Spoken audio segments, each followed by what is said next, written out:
para sa mga bibo at energetic kids.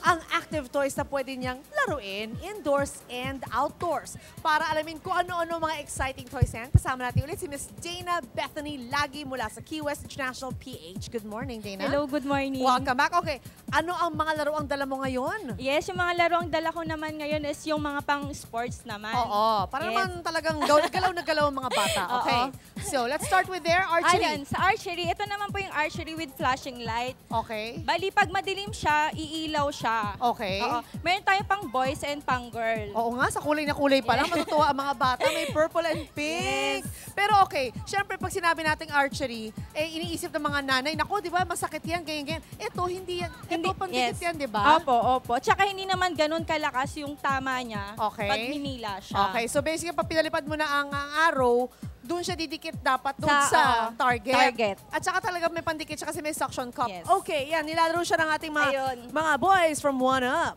There you go. At ito naman, ito naman, Yes, sarap yes, po, ito medyo naman, oo. daming bola. Oh. Yes. Ito naman po yung wrist burst action natin ng mga balls. Ito yung mga klase ng mga bola na pang sports tulad ng basketball, Aha. meron tayong pang football, Okay. soccer, and baseball. Okay, but one thing to note is that hindi sila nagbabounce technically kasi Yes.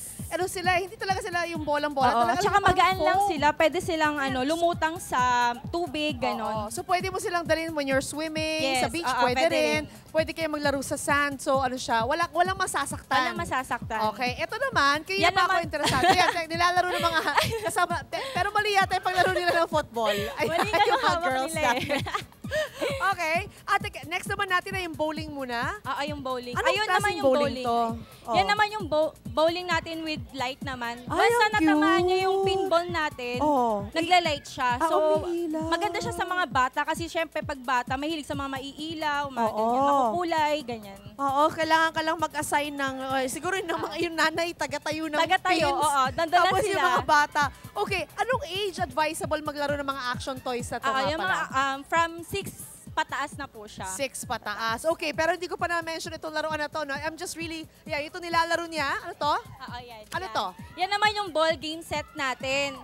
Okay. Gamit nito, yan. Pag inopen mo, tataas yung bola. It depends sa'yo, tapos sasaluhin mo na lang siya. Pwede kayong mag one-on-one ng kalaro mo. Oo, basta marunong sumalo ng bola to begin with, di katulad ko. Okay, magkano ang presyo ng laruan na ito? Yan, nagsisimula tayo sa 375 to 699.75. 699. Okay, thank you very much, Dana. Ayan yung mga ladies natin, nagsisigawan lang. Kaya kasarap paglaro talaga. Yes. Mas maganda kung kasama mga bata, Oo di ba? nga eh. Thank you, Dana. Thank